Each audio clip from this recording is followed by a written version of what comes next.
I'm Hanna Rosin. That's my book, The End of Men. And I want to start by having you guys imagine a couple. Any couple, nice guys, boy and a girl. They're dating. They're thinking about getting married.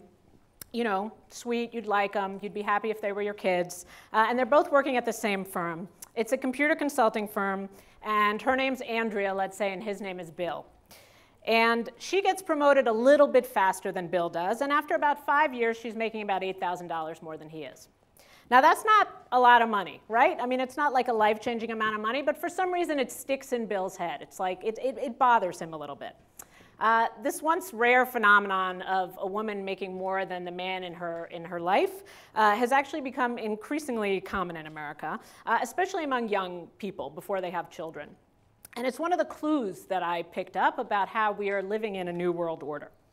Now, I interviewed a lot of Andreas and Bills in their situation, and I'm going to read you one Bill's response to the situation he found himself in. My girlfriend Andrea and I both started at the same IT company straight from college, and after a few years, she overtook me professionally.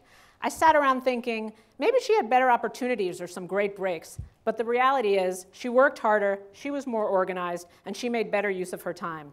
There's nothing to ascribe it to except she's better than me. The most painful moment was when we were at a party and one guy turned to us and said, "You guys are doing great. Andrea, you're a vice president, and Bill, well, we don't know what you are." I laughed along with everyone else, but 8 years later, I can still remember that moment very clearly. I was like, wow, I'm the naked emperor here.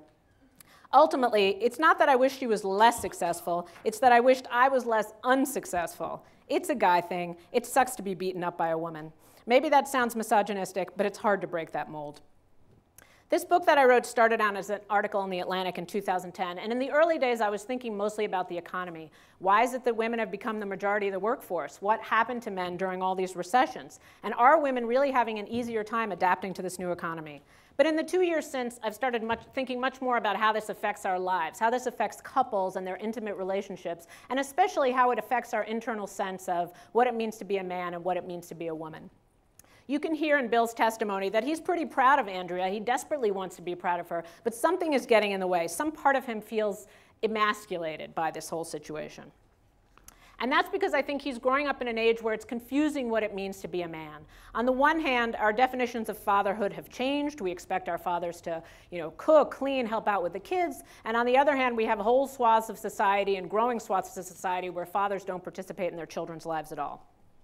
Now, what about Andrea?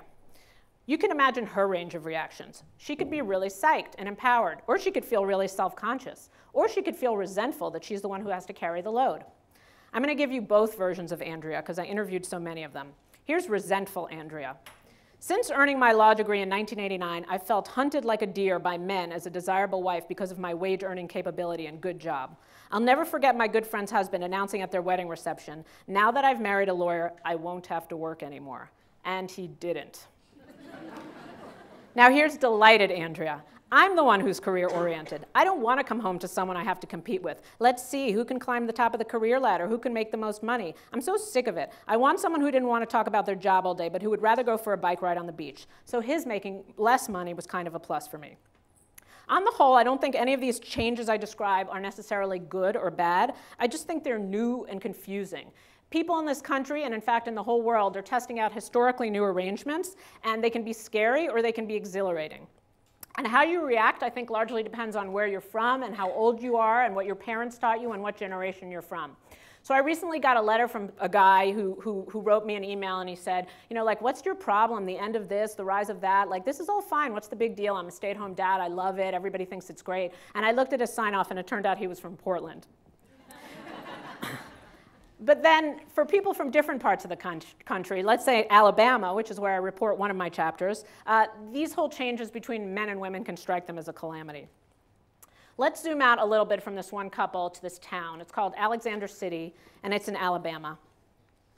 Now, you will definitely not find any feminists in town. I visited the mayor, who was the first female mayor ever in this town in hundreds of years, and even she said, "You mean bra burner? I'm not a bra burner." So they still call it bra burning in this town, which is like a phrase I actually didn't think people used. This is an old textile manufacturing town, and it was extremely prosperous only 10 years ago. You could make $70,000 or $100,000 working at the mill there as a manager. And then I think like in a place like the Ideas Festival, we think of the patriarchy as an idea, but in a place like Alex City, the patriarchy is actually very real. You have the people who founded the mill who are at the top of the patriarchy, and then the managers of the mill are next in the patriarchy, and they can control the, they run the Little League, and they run the Lions Club, and they run almost everything in the town. And then about 10 years ago, the same thing happened to Russell that happened to lots of places in America, which is that all its factories moved overseas. Suddenly people found themselves without jobs, and they didn't really know what to do. The men whose identities had been so tied up with being a Russell man basically lost their entire identities when the mill left the town. And so what happened? The women had to step up. Were they marching in the streets? Was this a feminist revolution? Absolutely not. They stepped up basically because they had to. And suddenly you had a place which used to be a patriarchy, which looked something like a matriarchy, where the women were providing the only steady paychecks in their families. I'm gonna quote to you from a guy named Charles Geddes, who I liked quite a lot, who was in his 50s, and who was very honest, even though he was tortured by this whole situation. So right after he left Russell, Charles found himself for a couple of years unable to find a job. And he called up the unemployment office, and the voice on the other end sounded familiar. It turned out it was his old secretary. So then she transferred him to her manager. Turned out that was another woman who used to work for him. And this really rattled him because he himself couldn't find a job. And here's what he told me. You're going to laugh at this, Charles told me, but it was harder on the men than the women. It seemed like their skills were, what's the word, transferable. I was born in the South where the men take care of their women. Suddenly it's us who are relying on the women. Suddenly we got the women in control. Now why do I call this a matriarchy? I call this a matriarchy, and this is relevant to this city, because what's happening in Alabama is almost precisely what happened in Chicago in the 70s and 80s. And that's what William Julius Wilson wrote about when he talked about the blue-collar jobs disappearing and the men losing their identities and not being able to find them. The only difference is that everybody in Alabama is white who this is happening to, and everybody it happened to in Chicago was largely African American. For the older generation, the center is holding. They've got enough sort of biblical foundation that they're able to come up with a new way of defining the head of the household that doesn't include the person who makes the most money. But for the younger generation, which I write about a lot, the picture is really not holding. The men and women are not getting married. They're not necessarily raising children together. They're living in a whole new landscape which is totally unfamiliar to them. My favorite prophet of changing manhood is this guy named Mustafa El-Skari, who I met actually not in Alabama, but in Kansas City. And I'm going to read to you what he said. I ran into him in a class he was teaching of men who were having trouble paying child support. And he said, like them, he grew up watching Bill Cosby, living behind the white picket fence, one man, one woman, and a bunch of happy kids. And now here's Mustafa. Well, that check bounced a long time ago, he said. Let's see. What are the 4 kinds of paternal authority? Moral, emotional, social, and physical. But you ain't none of those in this house. All you are is a paycheck, and now you ain't even that.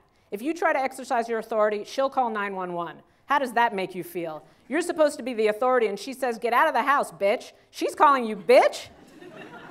Who's doing what? What is our role? Everybody's telling us we're supposed to be the head of a nuclear family, so you feel like you got robbed. It's toxic and poisonous. And then he wrote on the blackboard, $85,000. This is her salary. And then $12,000. That's your salary. Who's the damn man? Who's the man now? That's right, she's the man. Now let's zoom out a little bit more and talk about the whole nation. When I first started doing this research, it was 2009. That's when what we call the Great He-cession happened, which is that a ton of men lost their jobs and the manufacturing economy really crumbled. That was also the year when, for the first time in history, women became the majority of the American workforce.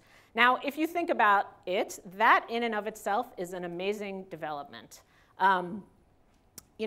Even at the time when I was growing up in the 80s, like a woman in a pantsuit was such an interesting thing that I remember like 3 or 4 sitcoms that would watch the women go to work and do their thing, and like Murphy Brown and Single Mom went to work. But now, women are the majority of the workforce. In the recent labor force department numbers, which came out a little while ago, men have the lowest labor force participation rate they have had since 1948. Now, I'm not saying any of this is a good thing, even though my cover is yellow and pink and it looks like I'm sort of a stomping, groundbreaking feminist or whatever I was called. A lot of this is really not a good thing. A lot of economists call this the greatest social crisis that has hit this country in a long time. So what's behind this shift? Some of it's familiar to us. We've got the end of the manufacturing economy, the beginning of the service economy, and technology economy. And of all the jobs that are projected to grow, when they look at the top 15 jobs projected to grow, 12 of them are jobs that are dominated by women. I like to call this situation the traveling sisterhood. And what do I mean by that? As women start to enter elite professions like law and medicine, they open up jobs for women at the bottom, which are things that wives used to do for free. So childcare, elder care, food preparation. And then those become kind of low-paying jobs that more women enter the workplace, and it becomes a self-perpetuating cycle. Now here's the really important one. For every 3 degrees that women earn, men earn 2 degrees. Now this is a real problem here, because right now, for better or worse, we live in a country in which it's necessary to have a college degree if you want to get ahead. Why do women do better in school? You're going to hear my obnoxious daughter explain her version. I can say that because she's not so obnoxious anymore, because here she was 9, so she was in that super confident phase, but now she's moved into the like sullen preteen phase. So I don't really feel bad doing this to her, because this is her old self. So listen to her old self explain why girls are better than boys. The girls are obviously smarter. I mean, they have much larger vocabulary. They learn much faster. They are more controlled. On the board today for losing recess tomorrow, only boys. And why is that? Showing they were just not listening to the class while the girls sat there very nicely and did that. There she goes. And then zoom that forward a little bit. And what you have is my I visited dozens and dozens of colleges and talked to lots of girls. And one time, I think this one was in Kansas City, when I sat down and talked to a bunch of sorority girls, because I figured I'd had to broaden my base. I'm not just going to talk to the feminist groups. Let's talk to some sorority girls. They were describing, how they viewed their future husbands. And here is my favorite quote from the sorority girl: "Men are the new ball and chain." Okay, I'm about to get even meaner.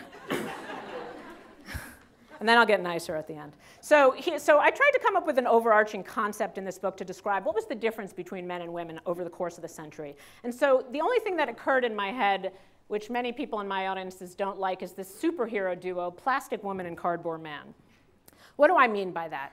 So what I mean is that over the course of the century, women have just occupied so many different roles than they have before. So it used to be when you were a woman, you didn't work at all, and then you didn't work when you got married, and then you didn't work when you had children. And it used to be that you could only be restricted to certain professions, but now more and more women are working in what used to be men's professions. But men actually don't do the opposite. They seem to have a hard time kind of adapting themselves and changing their roles in the public sphere. Now, why is that? I think part of it is because women are the underdogs, and I think by necessity, underdogs have a certain adaptability. A lot of the women I interview for my book remind me of immigrants. My own parents are immigrants, and they just like hustle like nobody's business. They keep moving forward. Partly it's because they feel marginalized, and so they move ahead. Another thing that occurred to me is, Mitt Romney in the last debate, right? Like being the underdog sometimes gives you a certain fire that you didn't know that you had. One historian calls this period men are going through the masculine mystique after Betty Friedan's feminine mystique. And she calls it the period where men are hampered by society's understanding of what it's proper for a man to do, and where they are encouraged to neglect their own self-improvement on the assumption that sooner or later their manliness will be rewarded. Now, I have to stress here, this isn't innate. It's not like I'm saying women are genetically more flexible and men are genetically more stiff. I'm really not. I can think of periods in history, like after World War II, where men behaved a lot like the way women are behaving now. That's the time when the GI Bill was passed, and men took over farms, and they started to go to school in great numbers. So there have certainly been moments in history where men have charged forward. It's just right now, I think they're slightly hampered by our notions of masculinity. So what do we do about this problem? Right? Because I definitely believe that men have that flexibility in them. I think there are a few problems that there are a few places we have to get to after the end of men. One question that I want to ask the society in general is, how much can we handle a domesticated man? I sat down and looked at the history of sitcoms, and if you do that and you look at the last 50 years of sitcoms, you would think that Hollywood was run by some kind of crazy feminist cabal, because the general image of a man in an American sitcom is like a complete moron. Like the minute he steps into the house, he blows stuff up. He like tells the children really stupid things. I mean, just think of like Homer Simpson and waving hello to Bart and then blowing up the nuclear factory. That's basically the man in the American sitcom. But my contention is that we're just now starting to change that. Why do I say that? Any of you watch the sitcom Up All Night? I think for the very first time in American TV, and TV is important because every time women change their roles, they get a TV show to show them how to behave, like, you know, Mary Tyler Moore or Murphy Brown or Sex and the City, whatever. It's like we're so interested in the single women. But the poor men are always like in that narrow box as the domesticated idiot. So, after Homer Simpson, we have this nice Will Arnett character. The important thing is not just that he's a competent father. It's also that he remains sexy to his wife. He's not emasculated by staying home and taking care of his children. And this is really key. If any of you saw What to Expect When You're Expecting, this is Chris Rock, right? He's got this dudes group. We have no idea if they have jobs or not. All we know is that they walk through the park all day with their children, having a good time with the dudes group. That's like a new thing, that image of the man at home with his children. There's also a new NBC show, Guys with Kids, but I actually have never seen it, so you guys can tell me if like the guys are idiots or not in that show. The next place we have to go, for the women, how much can we handle the new aggressive woman? Research still shows, and I write about this in my chapter about why women don't get to the very top, because, you know, even though I wrote The End of Men, I'm not an idiot. I live in this world. I live in Washington. I know that women don't control Washington, and they don't control, you know, the corporate halls. And so women pay a huge price for acting in a way which is dominant, even for acting in a way which is successful. There have been scores of studies at NYU and at the Harvard Kennedy School where they give people a resume of James and a resume of Andrea, and James and Andrea have the exact same resume, except that people think James is awesome and you'd want to hang out with him and give him a raise, and people think Andrea is a bitch and you would never want to work with her and she should be penalized. So nobody can really explain this. This still seems to be the visceral, instinctive reaction we have to women who are extremely successful. So what do I think we can do about that? Once again, I turn to pop culture for educating us in our psyches. I'm actually not kidding about this. I do think that we've had a score of not just powerful and aggressive, but kind of obnoxious female heroines in the last year. And I think what pop culture is doing is training our psyches around this idea that women don't have to be a certain way. If any of you saw The Bachelorette, not the TV show, but the movie The Bachelorette, I mean, there are the most trash-talking, unpleasant, obnoxious women you will ever meet, who would not have been possible 10 years ago because women were supposed to be pleasant. So I think we're like working out this issue in our heads of what we want to do about it. So the place I want to arrive at the end of Men is not a place where we send all the men to the moon. I swear that that's not where I want to go. I have a husband, I have 2 sons, I have a father and a brother, and I really love them all. I think what I want for my son is that he can work 4 days a week, he can spend his 5th day like doing his sculpting or doing whatever he wants, and nobody should walk by him at the playground and think, what is wrong with that guy? Everyone should really think it's awesome, no one should interview him, nobody should write a book about him. When he grows up, it should be completely, perfectly normal, and we should be able to use our imaginations to allow a little breathing space for him and for his wife.